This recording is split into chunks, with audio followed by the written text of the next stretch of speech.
जैसा कि आप जानते हैं कि 1 जुलाई 2020 को कम्युनिस्ट पार्टी ऑफ चाइना यानी सीपीसी ने अपने स्टैब्लिशमेंट के 100 साल कंप्लीट किए और इसके लिए एक बड़ा फंक्शन ऑर्गेनाइज किया गया था जिसमें चाइना के प्रेसिडेंट जी जिनपिंग ने दुनिया के बाकी देशों जिसमें इंडिया और यूएस शामिल है को ओपनली धमकी दी है, जिसमें चाइनीज प्रेसिडेंट ने यह कहा है कि दुनिया की कोई भी फॉरेन पावर अगर चाइना को बुली करना चाहेगी तो उसे चाइना की ग्रेट वॉल ऑफ स्टील से लड़ना पड़ेगा।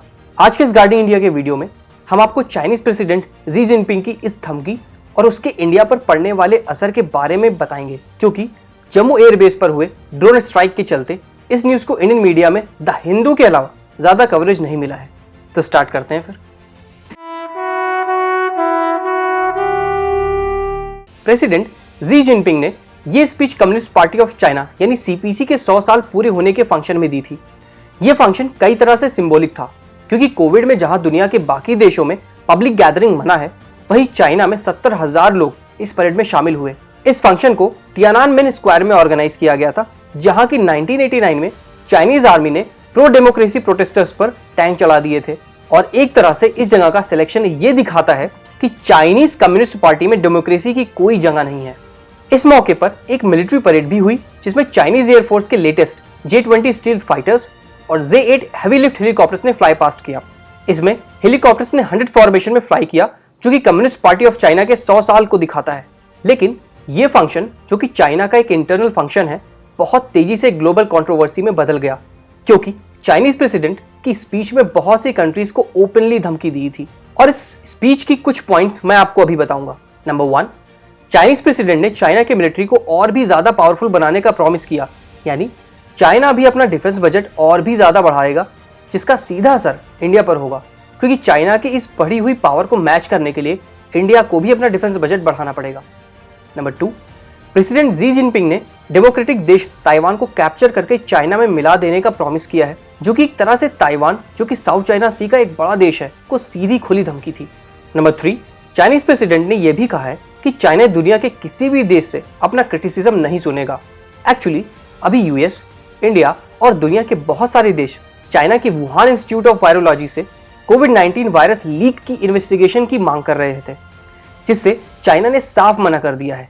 इसके बाद दुनिया के कई एक्सपर्ट्स कोविड-19 वायरस को एक बायोवेपन मान रहे हैं, क्योंकि इसका चाइना पर बहुत कम असर हुआ, लेकिन दुनिया के बाकी देशों जैसे कि इंडिया, यूएस, यूके, रशिया और फ्रांस में बहुत ज्यादा डैमेज हुआ।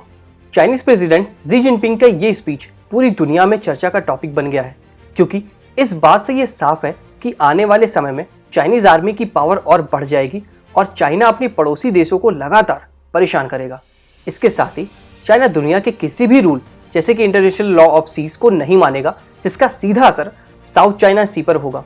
इस पर ज्यादा डिटेल्स के लिए आप हमारा फिलीपींस ब्रह्मोस मिसाइल क्यों खरीद रहा है वाला वीडियो ऊपर आ रहे आई बटन पर क्लिक करके देख सकते हैं। इंडिया पर इस स्पीच का बहुत ज्यादा इंपैक्ट होने की उम्मीद है, क्योंकि अप्रैल 2020 से चल रहे लद्दाख स्टैंड ऑफ को सॉल्व करने की जगह चाइना ने पिछले 6 महीने में तिब्बत में 100 से भी ज्यादा मिलिट्री एक्सरसाइजेस की हैं, जिससे चाइनीज आर्मी सोल्जर्स को हाई एल्टीट्यूड वॉरफेयर का एक्सपीरियंस मिले। इसके अलावा चाइनीज आर्मी ने बहुत ज्यादा सोल्जर्स LAC के पास डिप्लॉय किए हैं। इसके जवाब में इंडियन आर्मी ने भी काफी जवानों को लद्दाख एरिया में डिप्लॉय कर दिया है, और अभी काफी संख्या में इंडियन आर्मी जवान लद्दाख एरिया में डिप्लॉयड हैं, जो कि लास्ट ईयर से 40% ज्यादा है। चाइनीज प्रेसिडेंट जी जिनपिंग की इस धमकी वाली स्पीच के बाद 2 जुलाई 2021 को इंडिया के chief of defence staff general Bipin Rawat ने पाकिस्तान और चाइना को एम करते हुए ये कहा था कि इंडियन आर्म फोर्सेस किसी भी हमले या थ्रेट के जवाब देने के लिए तैयार है, और ये जवाब कब और कहां दिया जाएगा ये सिर्फ इंडिया ही डिसाइड करेगा। यानी बात साफ है, अगर चाइनीज आर्मी लद्दाख में कोई भी हरकत करती है तो उसका जवाब इंडिया एक सरप्राइज सर्जिकल स्ट्राइक से दे सकता है। इसके बाद 4 जुलाई 2021 को इंडिया के पीएम श्री नरेंद्र मोदी जी ने यूएस प्रेसिडेंट जो बाइडेन को विश करते हुए ट्वीट किया और अमेरिकन्स को उनके 245th इंडिपेंडेंस डे की बधाई दी। इस ट्वीट में पीएम मोदी ने यह कहा है कि यूएस और इंडिया बड़े डेमोक्रेटिक देश हैं, जो कि स्ट्रेटेजिक पार्टनर हैं, और इनकी दोस्ती पूरी दुनिया पर असर डालेगी। इसका इनडायरेक्ट निशाना चाइनीज प्रेसिडेंट जी जिनपिंग की 1 जुलाई 2021 की धमकी वाली स्पीच थी, क्योंकि अगर डेमोक्रेटिक पावर्स जैसे कि USA, India, Japan, south Korea और ऑस्ट्रेलिया मिल जाए तो ये ना सिर्फ चाइना को मुंहतोड़ जवाब दे सकते हैं, बल्कि ताइवान और फिलीपींस जैसे देशों की मदद भी कर सकते हैं। आखिर में टीम गार्डिंग इंडिया की तरफ से मैं सिर्फ इतना ही कहना चाहूंगा कि चाइनीज प्रेसिडेंट जी जिनपिंग की इस स्पीच से यह साफ है कि चाइना, इंडिया या बाकी किसी भी देश के साथ कोई भी कॉम्प्रोमाइज करने के लिए रेडी नहीं है और किसी भी सिचुएशन में चाइनीज आर्मी का यूज किया जा सकता है। इसीलिए इंडियन आर्म फोर्सेस को अब चाइनीज आर्मी के सडन अटैक से बचने के लिए तैयार रहना चाहिए और इंडियन गवर्नमेंट को इंडिया के डिफेंस बजट को चाइना का मुकाबला करने के लिए बढ़ाना चाहिए और क्वाड देशों के साथ मिलकर चाइना की किसी भी हरकत का मुंहतोड़ जवाब देना चाहिए। आपकी इस विषय पर क्या राय है हमें कमेंट्स के माध्यम से जरूर बताइएगा।